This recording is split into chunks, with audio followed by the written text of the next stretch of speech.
si t'es plus solide défensivement, à un moment, t'es moins fort offensivement, que tu le veuilles ou non. Il y a un déséquilibre. Et alors, on n'a pas non plus le débat sur c'est un match légendaire, pas légendaire. Enfin voilà, il faut accepter, si vous voulez des matchs comme ceci, qu'il y ait un déséquilibre et qu'il y ait des buts et donc des potentielles erreurs défensives. Moi, la seule chose que je trouve extraordinaire, c'est que, bien sûr, il y a un ou deux joueurs dont on pourrait parler, Nuno Mendes, etc.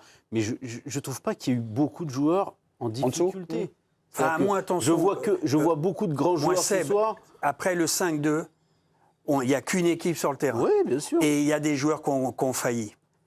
Nuno Mendes, on a parlé en première mi-temps. Deuxième mi-temps, il a pris le bouillon.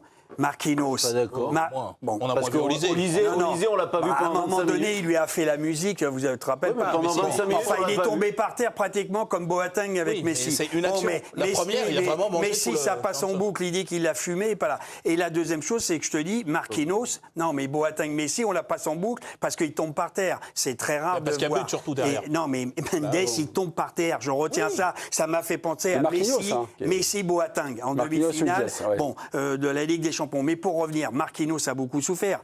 Sur Diaz, il est en retard. À un moment donné, il a lâché. C'est-à-dire que les 20 dernières minutes, quand même, le PSG, il y a des joueurs qui ont... D'ailleurs, il fait des changements. Enrique et Rico. Mais Eric, moi, je comprends ce que tu veux dire, mais c'est l'histoire d'un match. Mais t'es là, toi? Oui, j'étais là. Le 5-4, c'était moi. L'homme du 5-4, j'y étais, je vous ai compris. Non, mais je suis d'accord avec toi, mais c'est l'histoire d'un match. C'est-à-dire, pendant 20 minutes, ils ont souffert, mais pendant 20 minutes, ils ont mis le bouillon. En fait, c'est la magie de ce match-là, encore une fois. Moi, à la limite, je m'en fous que le PSG ou le Bayern, ils aient souffert pendant 20 minutes. C'est que c'était coup pour coup. Tu donnais l'image du boxeur, il y a un moment tu dis il va le mettre KO et tu t'y attends pas, c'est Rocky. Putain, le mec il revient, il leur met une autre dans la. Est-ce que je peux vous poser une question? Parce que moi je te mentirai pas, je te dirais. À 5-2, qu'est-ce que tu t'es dit? Moi je me suis dit le Bayern ils vont marquer. Moi, je me suis dit, j'avais peur ils ont la balle. Non, moi, des vagues. En fait, pour moi, c'est irrationnel, ce genre de match. Non, toi, personne ne se dit ça. Il n'y a que moi qui... moi, j'ai peur qu'ils... moi, je me dis, mais ils peuvent se prendre une branlée aussi. Je ne pouvais pas te dire que le PSG aurait pu marquer un but de plus. Je sentais peut-être, un 6-4, par exemple. D'ailleurs, il y a la Mayou qui frappe. Mais il y avait très peu d'occasions et ils étaient submergés, les vagues. Ils récupéraient tous les ballons et ça repartait. Ousmane Dembélé a réagi. Des vagues aussi. Oui. Ousmane Dembélé a réagi. Je parle des 20 dernières minutes. Ousmane Dembélé, le ballon d'or. Les 20 dernières minutes. Ousmane Dembélé qui analyse le match un petit peu comme vous. Deux grandes équipes qui attaquent et qui ne se posent pas de questions. Voilà, nous sommes contents du résultat, même si à 5-2, Rico, nous nous sommes un peu arrêtés de jouer. C'était un match incroyable. Maintenant, nous allons aller à Munich pour gagner. Nous n'allons pas changer de philosophie. Nous allons attaquer, eux aussi. Donc, ça va donner un beau deuxième match. Mais je me suis posé la question en regardant le match. C'est pas l'idée que le Bayern puisse revenir ou pas, ou que Paris puisse marquer. Est-ce qu'on avait un peu changé de sport? Parce que voilà, ce genre de partie là, ça fait quelques années. Mais c'est vraiment le symbole de ça. Et non dans les années 50, 60, il y avait des matchs comme ça. Il y avait toujours 5-6 buts. C'était un foot qui était ainsi. Même et des puis finales après, dans les années 80, 90, dans les années 80, en Italie, si vous marquiez 14-15 buts, vous étiez meilleur buteur du championnat. Donc on a été comme ça là pendant quelques années aussi. Et puis à partir de la fin des années 2000, on est reparti dans un foot avec des équipes qui allaient vraiment très loin. Et là, ça fait 7-8 ans que ça part dans tous les sens. Aujourd'hui, quand même, il y a plusieurs priorités pour être bon. Tu l'as lu dans l'équipe, les entraîneurs parlent, le physique, la tactique, le mental, la technique. Mais aujourd'hui, quand même, une grosse différence, en tout cas, ces deux équipes, ça court. C'est-à-dire que tu n'as pas un feignant. Le feignant, il ne joue pas. Le mec, c'est une star, il ne court pas dehors. Tu vois ce que je veux dire? C'est hallucinant. C'est ce qui fait d'ailleurs qu'il peut y avoir des gros scores et des grosses séquences. Parce qu'à la minute ou les 10 minutes où vous droppez un peu physiquement ou même un peu mentalement, c'est-à-dire que vous êtes sanctionné, mais dans des grandes proportions. Parce qu'il y a un tel volume d'attaque, une telle qualité. Je crois que c'est Sébastien qui le disait, indépendamment du fait qu'il y ait une erreur par-ci, une erreur par-là et tout. La qualité des joueurs pour produire ça, pour produire ce volume-là, c'est pas sur des cadeaux, c'est parce qu'ils génèrent. Je veux dire, quand tu génères autant, il y a un moment où en face, la digue, elle peut sauter. Par exemple, pardon, Johan, après. J'allais orienter. Mais allez-y. Mais non, par exemple, il y a eu 5 buts concédés par le Bayern de Munich. Moi, je trouve que Upamecano a réalisé un match immense. Bon, et pourtant, ils en prennent 5. Non, ce qui est beau, c'est la technique en mouvement, c'est collectif. Et là, tu as quand même deux. Pour moi, c'est les entraîneurs. Tu connais Johan Miko? c'est les entraîneurs, tu leur dis chapeau, parce que Compagnie, c'est coach. Il a raison. Non, mais Love. Non, mais c'est vrai.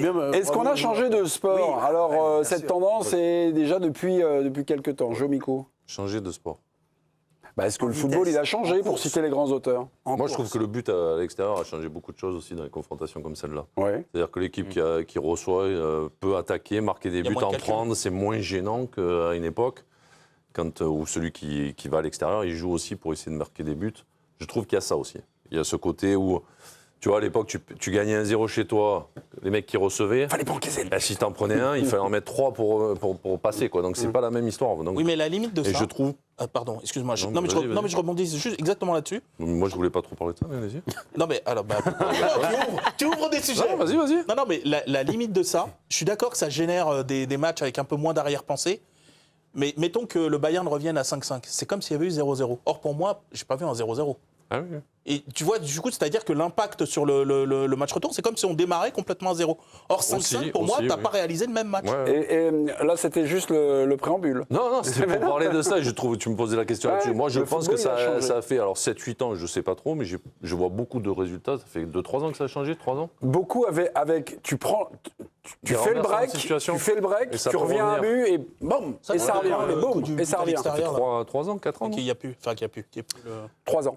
C'est 3 3 ans. ans déjà. 3 ans. Mais Est-ce que ça a généré, je sais pas. non, moi je trouve qu'il y a eu l'air de rien avec des équipes offensivement monstrueuses. Je trouve qu'il y a eu 2 styles différents ce soir. Moi je trouve que c'est le Bayern qui a vraiment, surtout en deuxième mi-temps, moi j'ai trouvé.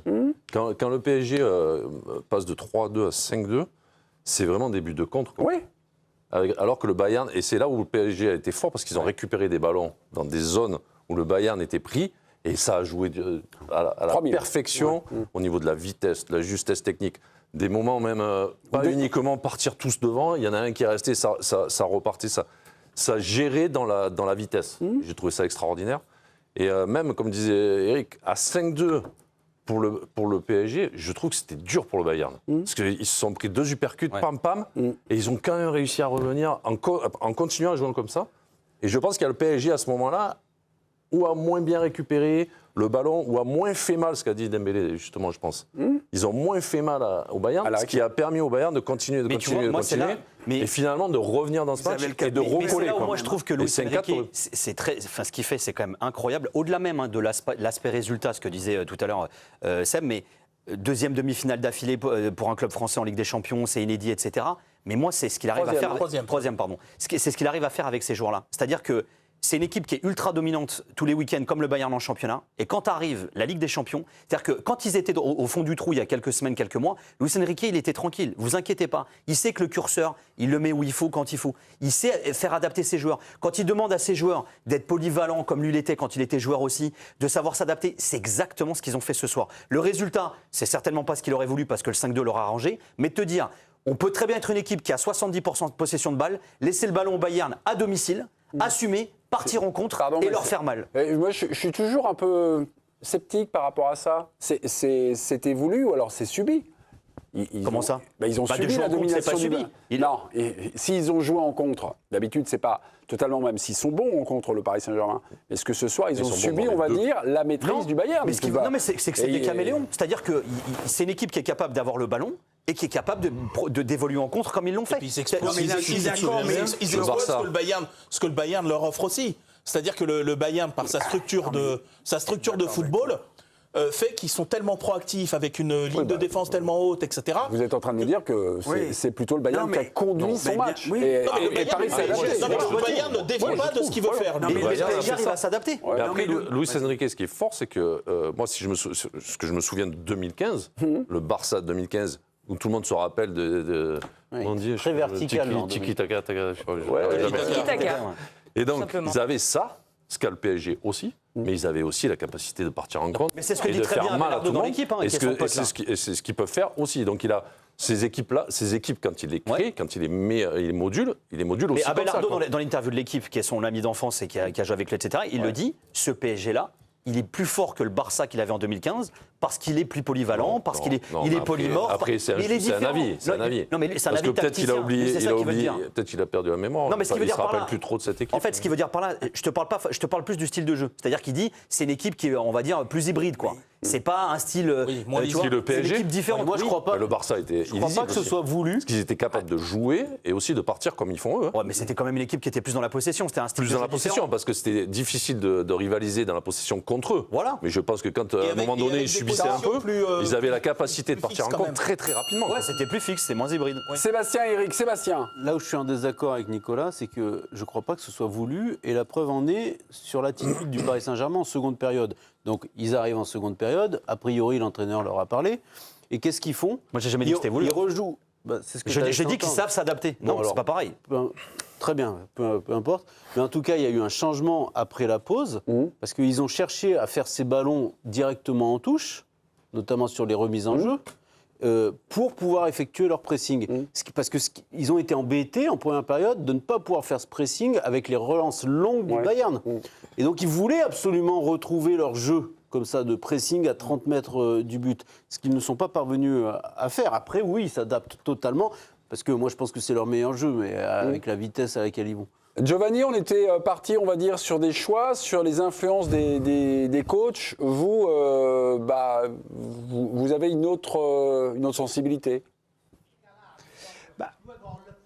Je trouve que ce soir, c'est davantage un match de joueurs que de coach, parce que Vincent Kompany peut mettre en place énormément de choses, mais le caractère de ces joueurs à 5-2, de ne pas piocher, d'attaquer, alors ils sont conditionnés par le discours d'un entraîneur, mais je pense que parfois, et sans faire offense aux techniciens, on en fait beaucoup sur les coachs, mais quand même les acteurs principaux qui dominent très largement, c'est les joueurs, et à mon sens, ce soir, il faut davantage saluer la qualité technique et le courage des deux équipes, plus que les coachs. D'ailleurs, moi je rejoins totalement, il y avait Seb, j'ai reconnu, les autres je suis désolé, sur le fait qu'à 5-2, Luis Enrique il a réclamé beaucoup plus de séquences de possession, poser le jeu, arrêter le ping-pong, et les joueurs ne pouvaient pas parce qu'ils ont vraiment été gênés par le Bayern qui, au milieu, dans la densité, leur a fait beaucoup de mal.